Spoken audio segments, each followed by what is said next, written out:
Hello नमस्कार दोस्तों, आप सबका एक बार फिर से स्वागत है आपके अपने चैनल IR स्टडी पॉइंट में।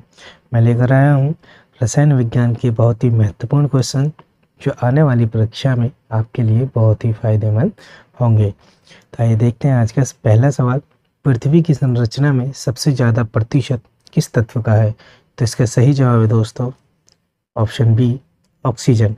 ऑक्सीजन पृथ्वी की संरचना में 46.60% पाया जाता है। तो आइए देखते हैं अगला सवाल। आधुनिक आवर्त सारणी का निर्माण किसने किया था? तो इसका सही जवाब है दोस्तों ऑप्शन ए, मोसले। मोसले ने आधुनिक आवर्त सारणी का निर्माण किया था। और बात करें सबसे पहली आवर्त सारणी का निर्माण किसने किया था? मेंडलीव ने।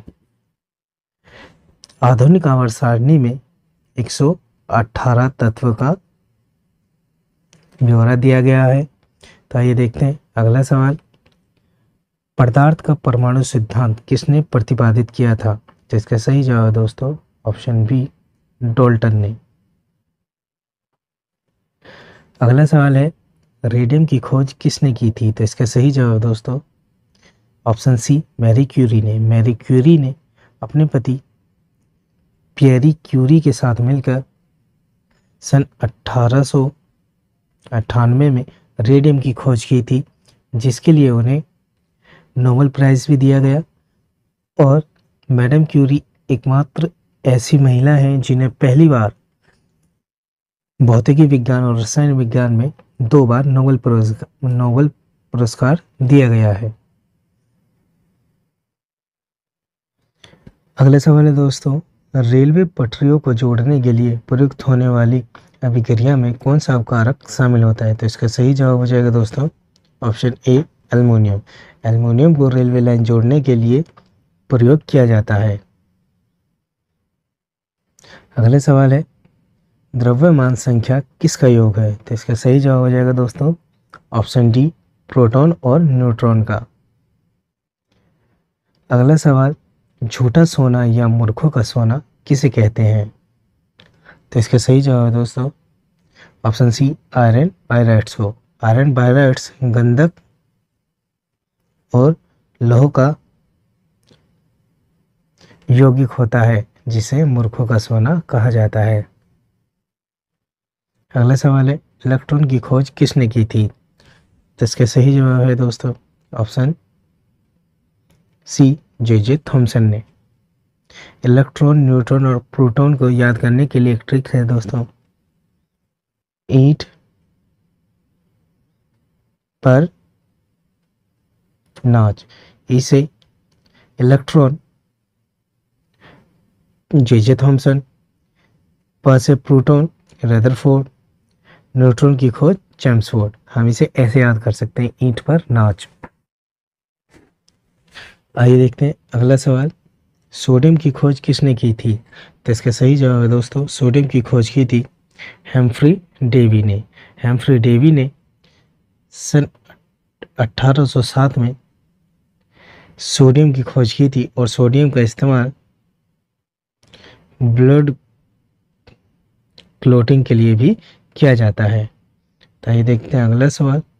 परमाणु न्यूक्लियस बने होते हैं। तो इसका सही जवाब है दोस्तों ऑप्शन डी, प्रोटॉन और न्यूट्रॉन से।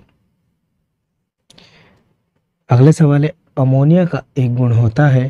तो इसका सही जवाब है दोस्तों अमोनिया का एक गुण होता है इसके जलीय विलयन में लाल लिटमस नीला हो जाता है, ऑप्शन डी।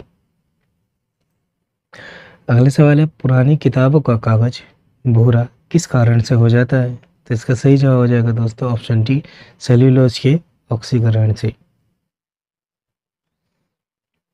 अगला सवाल है हीलियम परमाणु जब इलेक्ट्रॉन खोता है तो वो बनता है, तो बन जाता है ऑप्शन बी, एक धनात्मक हीलियम आयन। अगला सवाल है दोस्तों गौरव गैस का प्रमुख घटक है। इसका सही जवाब हो जाएगा दोस्तों ऑप्शन बी, गोबर गैस को बायोगैस भी कहा जाता है।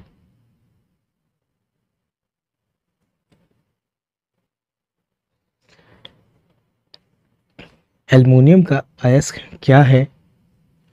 तो इसका सही जवाब है दोस्तों ऑप्शन बी बॉक्साइट।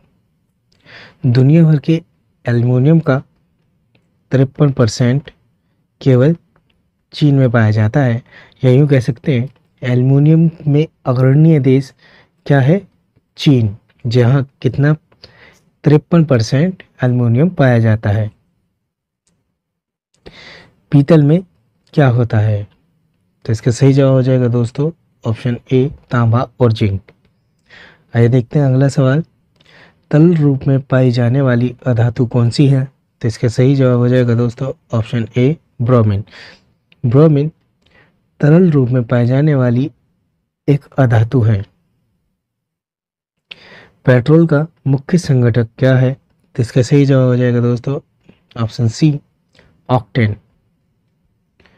अगला सवाल। पुराने तेल चित्रों के रंगों को फिर से उभारने के लिए और बालों में ब्लीच करने के लिए किसका उपयोग किया जाता है? तो इसका सही जवाब है दोस्तों ऑप्शन ए हाइड्रोजन परऑक्साइड का। नमक के घोल में सिल्वर नाइट्रेट का घोल डालने पर दही जैसे पदार्थ उत्पन्न होते हैं, ये कौन सी अभिक्रिया है? तो इसका सही जवाब हो जाएगा दोस्तों उदासीनीकरण। अगला सवाल है दोस्तों, कार्बन मोनोऑक्साइड और नाइट्रोजन के गैस मिश्रण को क्या कहते हैं? तो इसका सही जवाब हो जाएगा दोस्तों ऑप्शन सी प्रोड्यूसर गैस। अगला सवाल है, निम्न में से किस धातु को चाकू से काटा जा सकता है? तो इसका सही जवाब है दोस्तों ऑप्शन सी सोडियम। सोडियम को आसानी से चाकू से भी काटा जा सकता है। कौन सी धातु जल में डालने पर तैरने लगता है? तो इसका सही जवाब हो जाएगा दोस्तों ऑप्शन ए कैल्शियम। कैल्शियम को जब जल में डालते हैं तो ये तैरने लगती हैं। अगला सवाल है, अल्फा और बीटा किरणों की खोज किसने की थी? तो इसका सही जवाब है दोस्तों रदरफोर्ड ने। रदरफोर्ड ने प्रोटॉन की भी खोज की थी। आइए देखते हैं अगला सवाल। सवाल है, सूखी बर्फ क्या है? तो इसका सही जवाब है दोस्तों ऑप्शन डी ठोस कार्बन डाइऑक्साइड। आइए देखते हैं अगला सवाल।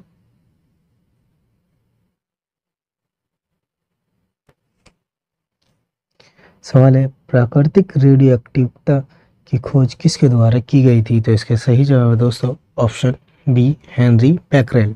हेनरी बैकरेल के द्वारा रेडियो एक्टिविटी की खोज की गई थी। अगला सवाल है, चर्म रोग के उपचार में किस रेडियो आइसोटोप का प्रयोग किया जाता है? तो इसका सही जवाब है दोस्तों ऑप्शन सी रेडियो फॉस्फोरस का। अगला सवाल है, पीएच स्केल का परिसर क्या होता है?